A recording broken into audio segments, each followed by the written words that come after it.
Regarde cette carte. L'Algérie, au centre. Et tout autour, le chaos. À l'est, la Libye, en guerre civile depuis 2011. Au sud-ouest, le Mali, junta militaire, groupe djihadiste. Au sud, le Niger, coup d'État en 2023. Au sud-est, le Tchad, instabilité chronique. À l'ouest, le Maroc, frontière fermée depuis 1994. L'Algérie est littéralement encerclée. 6700 km de frontières terrestres, dont la majorité borde des zones de chaos. Et pourtant, l'Algérie tient. Mais jusqu'à quand? Assalamu alaikum. Dans cette vidéo, je vais te montrer quelque chose que les médias grand public n'analysent jamais vraiment. Le Sahel n'est pas juste un problème humanitaire lointain, c'est une menace directe aux portes de l'Algérie. Et l'Algérie est en train de jouer sa carte la plus difficile, stabiliser une région entière sans envoyer un seul soldat à l'étranger. Est-ce que ça va marcher? Reste jusqu'à la fin, la réponse est fascinante. D'abord, comprendre ce qu'est vraiment le Sahel. C'est une bande de terre immense, du Sénégal à l'Éthiopie, 5000 km de largeur, traversant le Mali, le Niger, le Burkina Faso, le Tchad, la Mauritanie. Les colonisateurs européens ont arbitrairement tracé les frontières dans cette région, ignorant les réalités ethniques et géographiques. Ce tracé, perçu comme injuste, engendre des tensions depuis des décennies. Et depuis 2012, tout s'est effondré. La chute de Kadhafi en Libye en 2011, des milliers d'armes libérées sur le marché noir, des mercenaires dispersés dans toute la région, des groupes djihadistes qui en profitent. Résultat, en 2026, 3 coups d'État en 3 ans. Mali en 2021, Burkina Faso en 2022, Niger en 2023. 3 pays dirigés par des juntes militaires, tous membres d'une nouvelle alliance, l'AES, l'Alliance des États du Sahel. Et tous ont chassé la France de leur territoire. Bases militaires fermées, ambassadeurs expulsés, influence française réduite à zéro. Pendant une bonne partie de 2025, le récit dominant était celui d'une Algérie fragilisée dans son propre voisinage sahélien. Mais voilà ce qui s'est passé ensuite. L'Algérie a toujours voulu jouer un rôle de puissance stabilisatrice au Sahel. Pas d'intervention militaire, par diplomatie, par dialogue, par médiation. C'est sa doctrine historique, non-ingérence, non-intervention, mais dialogue permanent. Pendant longtemps, ça marchait. L'Algérie était respectée dans la région, elle hébergeait les négociations de paix, elle formait les armées sahéliennes, elle participait aux opérations sécuritaires communes. Et puis, tout a dérapé. Les relations avec les 3 pays de l'AES s'étaient détériorées après l'incident du drone malien abattu par l'armée algérienne en avril 2025, près de la frontière. Les pays de l'AES avaient qualifié l'incident d'acte hostile. Un drone malien abattu par l'armée algérienne. Les pays de l'AES réagissent violemment. Ambassadeurs rappelés, espaces aériens fermés, échanges virulents à l'ONU en septembre 2025. Pour la première fois depuis des décennies, l'Algérie se retrouvait isolée dans son propre voisinage. Humiliant pour une puissance régionale, dangereux pour la sécurité nationale. Mais voilà ce qui se passe depuis début 2026. Depuis le début de 2026, le mouvement s'est inversé. Le Niger et le Burkina Faso sont engagés dans un réchauffement avec Alger, tandis que le Mali réfléchit. Comment l'Algérie a-t-elle fait ce retournement?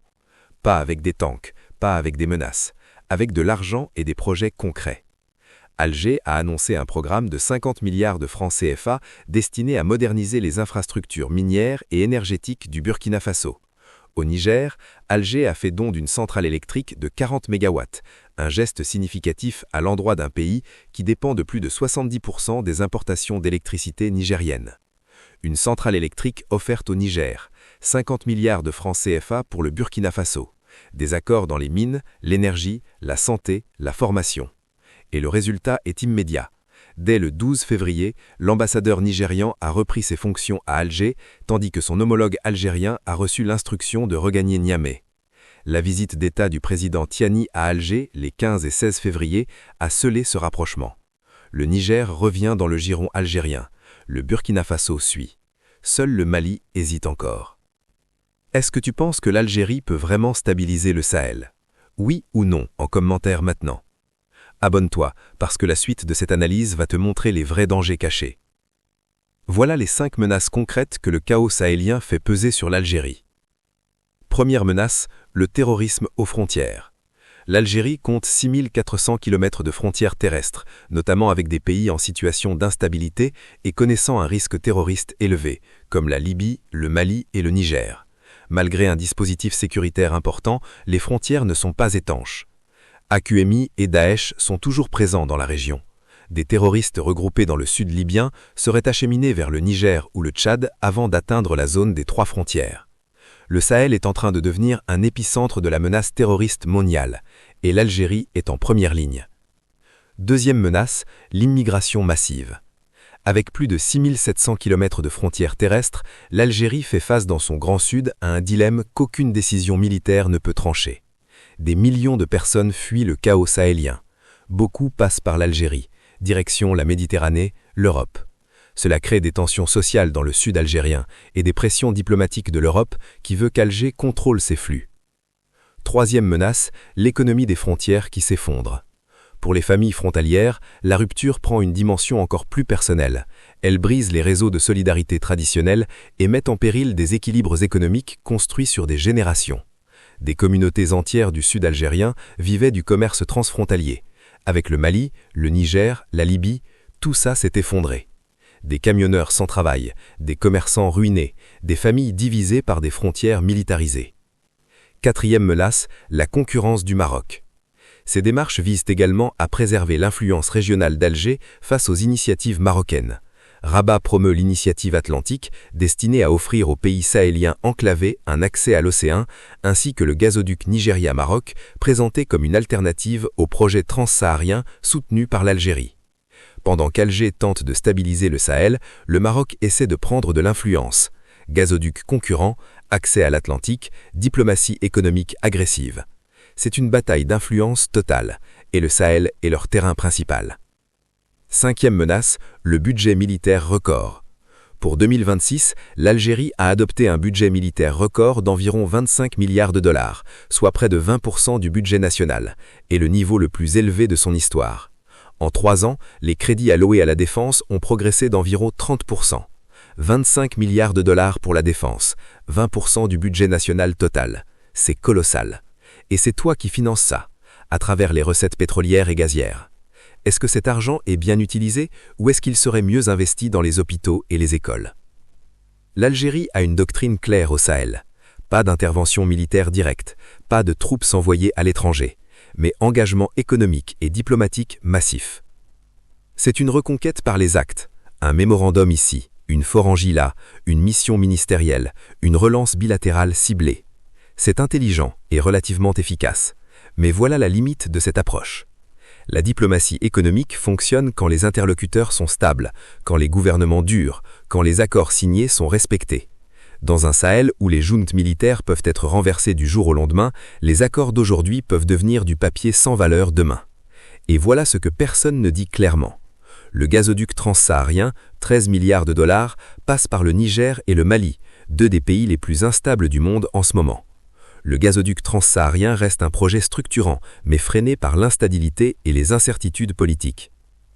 Si le Sahel ne se stabilise pas, ce projet, l'investissement le plus ambitieux de l'Algérie, ne verra jamais le jour. L'Algérie a besoin d'un Sahel stable, pas juste pour sa sécurité, pour son avenir économique aussi. Le Sahel est en feu, l'Algérie est en première ligne. Elle ne peut pas s'en désintéresser, parce que le chaos sahélien arrive directement dans les rues de Tamanrasset, de Djanet, d'Inghezam, et potentiellement bien plus nord. La vraie question n'est pas si l'Algérie doit s'impliquer, elle n'a pas le choix. La vraie question, c'est comment. Est-ce que la diplomatie économique suffit, ou est-ce que le jour viendra où l'Algérie devra faire des choix militaires qu'elle a toujours refusé de faire?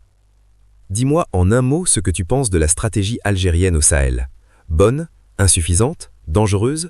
Un seul mot en commentaire, je lis tout. Partage cette vidéo maintenant. La plupart des Algériens ne réalisent pas à quel point le chaos sahélien est proche de chez nous. Un partage égale 10 personnes conscientes. Abonne-toi et active la cloche. Je prépare une vidéo sur le gazoduc transsaharien, le projet à 13 milliards de dollars qui peut tout changer, mais que le chaos du Sahel menace directement. Tu veux la voir? Portez-vous bien.